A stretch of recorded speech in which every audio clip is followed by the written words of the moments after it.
In today's episode, we're once again speaking to the amazing Amanda Holmes. Amanda is the CEO of Chet Holmes International, a company that has assisted over 200,000 businesses to grow over the last 25 years.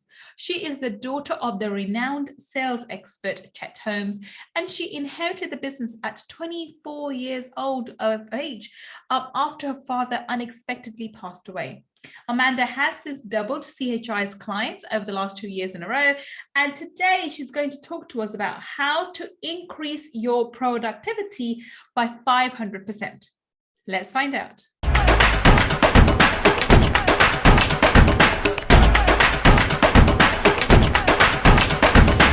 Welcome. This is Gull, your money mindset expert. And I am so happy and super excited because we have the wonderful, the beautiful, the charming, the amazing Amanda Holmes again. Welcome, Amanda. So glad to be here. Thank you, Amanda. And everybody has heard your intro again. Obviously, they know you from a Friday Feature. But can you tell us once again, in your own words, what it is that you do? We help companies double their sales. Very, very simply, which is wonderful. I love that.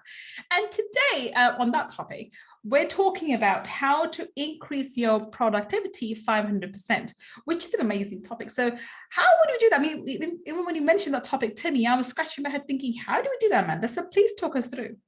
Yes, well, it came from my father, who got his big break working with Charlie Munger, business partners of Warren Buffett at Berkshire Hathaway. So he doubled the sales of 9 different divisions for Charlie, all within 12 to 15 months, and several of them doubled multiple years consecutively. Oh, so wow. A lot of growth, right? Yeah. But he became drowned in time. He had no time for anything because of all of this growth. And then he realized that when he asked to have a meeting with Charlie, it would be structured. There was a lot of planning involved. And then he realized that billionaires have the same 24 hours in a day as everyone else. They're just a master at their time. So if there is one skill set that you want to master in this next year, can it be time management? Can you be better at your time? Because as we teach, mastery isn't about doing 4,000 different things. It's about doing 12 things 4,000 times. So I'm going to break down for you the 6 steps it takes to increase your productivity by 500%. All it takes is 10 minutes at the beginning or end of a day. And then it just takes what we call pig-headed discipline and determination to continue to stick to the plan, and you'll see unreal results. Fantastic. So let's get started. I'm excited.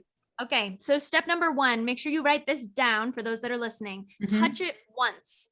So we waste, on average, a week's worth of vacation a year rereading information. How many times have you opened an email and gone, oh, I can't deal with that now, I'll deal with it later. And then you close it and then you open it again and you reread it. All the time. We waste so much time. So when you touch it once. So if it's a long email, you reply back instantly saying, hey, I'd like to reply to this, but this is too long. Give me time to think about it. Or let's schedule a call to discuss it, or bring this up in our weekly meeting. This is too much to read, whatever it may be. Touch it and take action on it. Step number 1. Step number 2, list off your top 6 things that you need to get accomplished that day. So it's not about having a to-do list of all these things so you feel better because you're checking things off of it. You have to get very precise about what are your top 6. Then step number 3, which is fascinating, you want to allocate how much time you're going to give to each task. So let's say that I have to follow up with a contract for a client. I'll put in my day from I'll say maybe 30 minutes I'm going to spend on that contract. I'm going to spend an hour working on this deck. I'm going to spend 2 hours reaching out to prospective clients, right? So that you're picking how much time it will take to do each task. The 4th step, which is critical, is actually putting it into your calendar. So from 8 until 8:30, I'm going to work on the most important thing that I know I need to work on that day, right?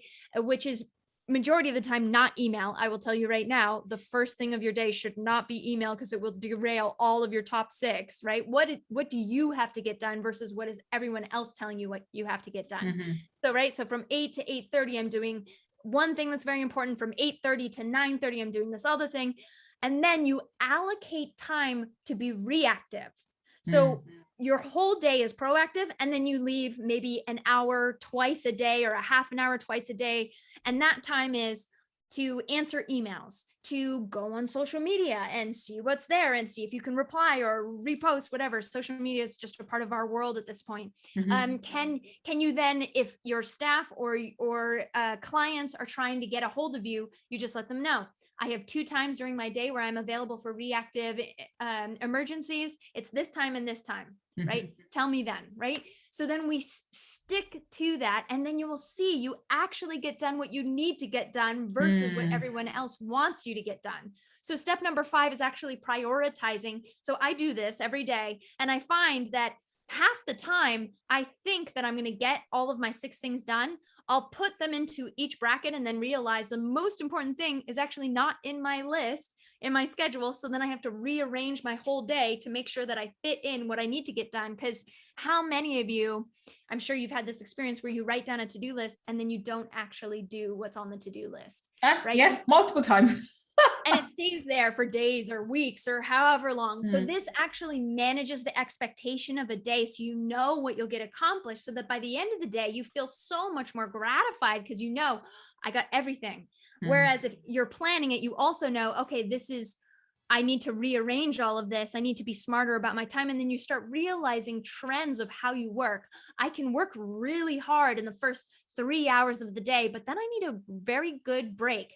So I'm going to schedule a whole hour and a half for lunch, for taking a walk, for doing some yoga, whatever it may be. So then I can go back in and do fantastic work for the next 3, 5, however many hours. So you get smarter about what you're getting done because you're perpetually tracking what you're getting done when you're getting it done. And the last step number 6, is, will it hurt me to throw this away? Because we retain 80% of information that we store will never get referred to again. Okay. Now, if we stick to this, I can already see it because I've got light bulbs going in my head. If we stick to this, already we'll be a lot further along. And I've noticed something about, reactive mode. And I think that's something where I need to do, because even my own team members, they have too much access to you. So I set myself a task. I need to do this, and something else comes up. I need to do this, and something else comes up. Or they mention it, or they put a message through a messenger. We have to do this, and what about this, and that needs to be done, and whatever else. And I respond, and that takes my attention away from my task at hand, and I go away. And then it takes me time to get back into what it is I'm doing, but then I have to go and do something else, probably pick up my kids or whatever. And so I feel like I'm always chasing the task. No task gets completed. Then I feel frustrated that I haven't completed anything that day, and those tasks get moved to the next day, and the cycle continues. I think this is an issue with certain people that, and this is why overwhelm takes over and burnout happens. What I also find, and you tell me, you've done really, really well, especially, going back to our conversation on Friday. How did you deal with overwhelm? Because especially when you are, coming into a company like your dad's with 200 plus, employees, how did you deal with overwhelm? Because there's so many things to do. And you just mentioned within 24 hours, you were served with a legal notice.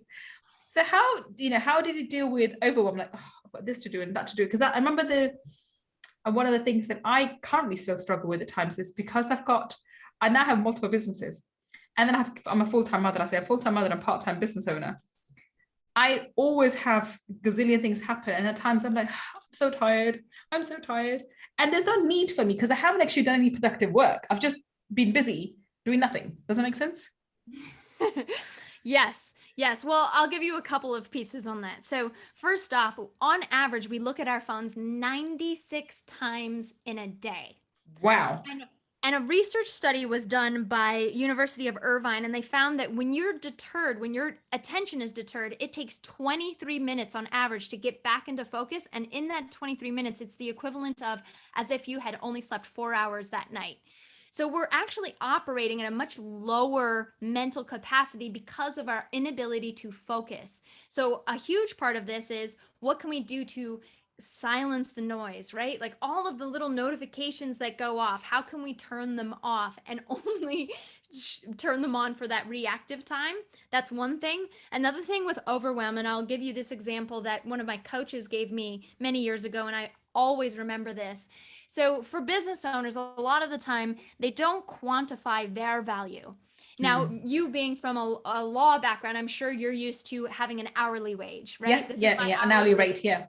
Yes. So majority of CEOs, you'll find that they spend so much time on things that are not in their pay grade, right? So if you said, okay, my hourly rate is actually $600 an hour or $500 an hour or $300 an hour, and then you look at your day and you look at all of the tasks that you're doing, and you have to ask yourself, are these tasks something that a $500 an hour or a $400 an hour person should be doing?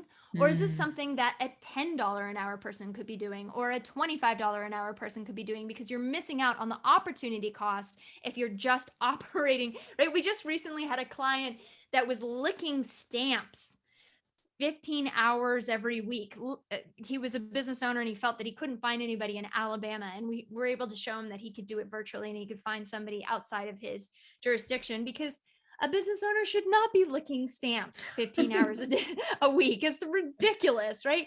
But every business owner has this, especially as you transition over and you're an entrepreneur where you're wearing every hat. You have to start realizing that there's some things that are worth your time, and then there's other things that can free up your time. I'm a big fan of outsourcing and VAs, and because we're so virtual today, especially post-pandemic, there's so much opportunity to put. I have a fantastic VA that has a master's in marketing, and she's $6 an hour, and she does better than some of mine that are $300 an hour. So really think, what is my hourly rate? What am I doing? Just list off your daily things that you're doing and see, is there somebody that I could put in here and I will make the money back because I'm focused on things that actually matter, rather than this administrative duties, or rather than, right? There's so many things that can take us away. I love that. I think this is something that is very important. I think so, and I'm glad you said that. So when I left law about 10 years ago, and at that time, my hourly rate was, I think, 500. Obviously, I didn't get paid, that the firm did, but the hourly charge was £500 to £600 an hour. And when I started working, having my own business, especially when I became a coach, I struggled because I was trying to match the same hourly rate, and I struggled with thinking that my value was around 500, especially just charging my clients.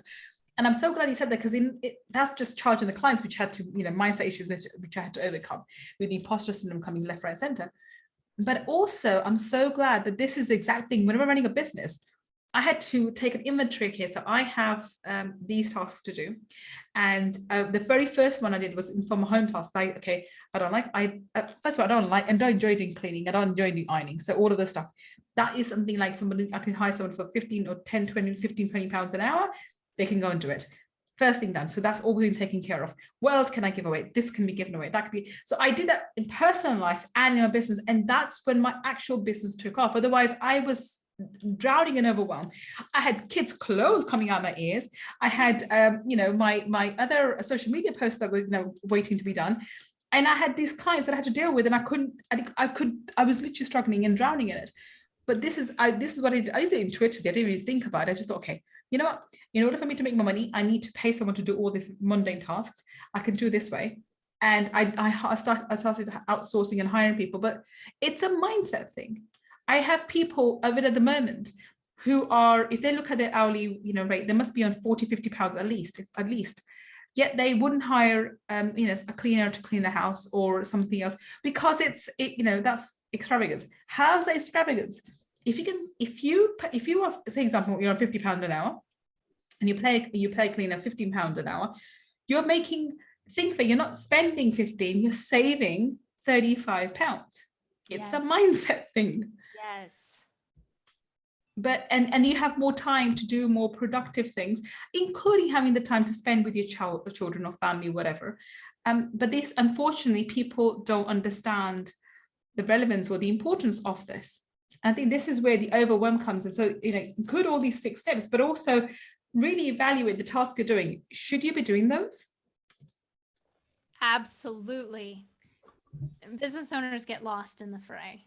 I mean, it's just a crazy, your hair's on fire. You think that you went into business because you'd have more time, you would have the leisure to be able to decide your schedule, you'd make more money. 80% of CEOs' assets are tied up in a business. And how much is that going to staff or overhead?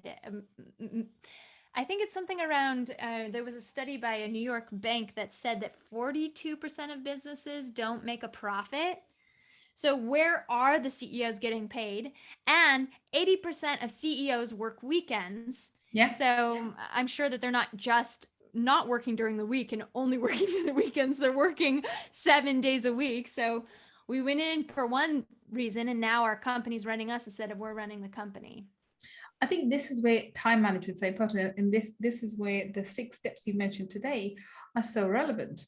We have to understand that we came in for a reason, otherwise we could have stayed in our jobs. I mean, I couldn't stay in my job. I hated law, by the way. Just to let you know, it was so wrong for me. I was good at it, would have did it, but now looking back in hindsight, you couldn't pay me enough to go back into law. But generally, most people enjoy their professions, whatever they do. And if they left their profession with 5 or 10 or 20 years experience, they want something else which is better. But most entrepreneurs, and this is for those of you listening who can resonate with this, they trade the job for a self-employed job. They don't come and become a CEO. They end up becoming an employee for themselves. And then they work harder. They work on weekends too. They used to have weekends off. Now they work weekends too, because they're unable to manage the time. And they get drowned in overwhelm. This is what I find leads to overwhelm. And I find that this culture nowadays, and there's 2 people who come to my mind, and I love them both, by the way. I have the highest regard and respect for both of them. One of them is Elon Musk and the other one's Gary Vee. But if you look at their stories, like, apparently Elon Musk works 120 hours a week, and Gary Vee is like something like, he works something similar, and just hustle. This idea of hustle has led to this belief that if you want to be an entrepreneur, you should be working 120 hours a week, otherwise you don't deserve any success. And if you're not willing to do that, then you must just pack your bags and go home. How much do you believe in that philosophy at the moment? That belief system is a dying breed, and we're going to see it dying, because you look at the millennial whole generation. And I just saw this report. So I run a research firm, right? It's one of the things that we do. We find market data to help companies tell their story with market data and sell their products using market data to logically bring them to the conclusion that they want to buy from you. So market data just flows out of my mouth perpetually. But so the most important thing to a millennial is that they can retire. The second most important thing is that they want to have a home. And then the third is that they want to travel. And then it's get married, and then it's have children for the millennial generation. So if we look at that, if travel is one of the third highest expectations of a millennial, it's not going to be, I'm going to work 120 hours a week. Yeah, there's too many lifestyle entrepreneurs out there at this point. Yeah, it just won't work. It just wouldn't. But unfortunately, that's still the culture that we hold, and that's why I find with a lot of people when they go through burnout. I think that this is you have to have realistic expectations of yourself or what you can or you are capable of doing. But that doesn't mean you have to have low expectations of your success. You can have amazing success, but you need to have a reasonable understanding of what your body can take and how many hours you can work and what you can achieve on your own. There is no such thing. I mean, I hate the term solopreneur. I just don't understand that. How can you be an entrepreneur being a solopreneur? You just can't do it. You have to have team members, be it, they may be outsourced, and there may be, in our team, we have someone working in India. We have someone working in a couple of people working in the Philippines. We have someone working in Australia. We have somebody else working in the Middle East. We have, people all over the place. And we have someone working, one of our recent team members is, he's in South America somewhere. In Mexico, whatever. The point is they're all over the place, but they are still team members. I'm not a solopreneur by any standard. And when someone congratulates me on the podcast, whatever, I give credit to all the other team members because they have pulled it together. All I've done is the recording, the editing, the marketing, everything else done by other people, other team members.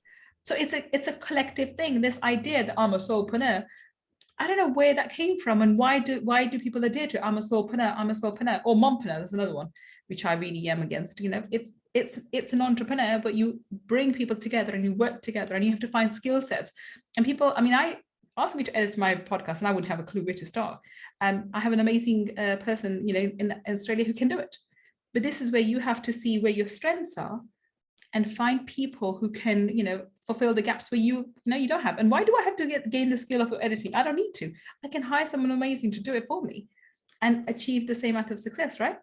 Yes. So 95% of businesses never make it to 1 million in annual sales. Of that, only 1.5% ever get to 5 million. Of that, 0.08% ever get to 10 million. And then of that, 0.004% ever get to 100 million and beyond. And it's really not about the product or service. Majority of the time, it's actually the skills it takes to grow a business. So if you know what you're great at, you focus on that, and then you find ways to fill in those gaps, whether it be a strategic partner, whether it be somebody that working on commission, just give them a percentage of the pie and whatever they can bring in, great, right? We're famous for hiring salespeople on pure commission. That's chapter 5 in Ultimate Sales Machine.